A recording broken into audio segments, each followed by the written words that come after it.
maybe that's helpful. Maybe there's something helpful about that our relationship with God comes first, and then we try to put others before ourselves, look not only to our own interests, but to the interests of others in a self-sacrificial way, modeling the love of God shown to us in the person of Christ. We care for others, and then we put ourselves third.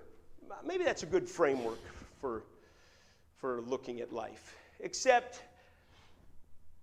it's just complicated, right? It's not that easy. Or how does that play out? I mean, we'd ask the question, okay, what does it mean to put God first in your life? Well, some would answer that question by saying, well, you've got to prioritize the things of God. So, I mean, read your Bible and pray and attend worship and meditation and these things, the spiritual disciplines. I mean, I think those are good things to do, but we can probably all think of times when maybe we did really well at the spiritual disciplines, but you couldn't say we were living in a way that was pleasing to God. Or maybe we can all think of people that, hey, they read their Bible regularly and pray and attend worship and do all these things, but it would be tough to describe them with the fruit of the Spirit: love and joy and peace and patience and kindness and gentleness and self-control, goodness and gentleness and self-control. These things that the Spirit of God produces within us, Galatians tells us.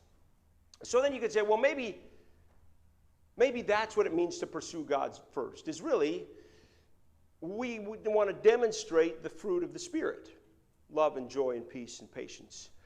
And in our relationships with others, we want to demonstrate that. And I think those are good things to aspire to, but again, it's just complicated. I mean, what does love look like? What does kindness look like? I mean, sometimes misguided and misplaced kindness is really not kindness at all. And misguided compassion can do more harm than good.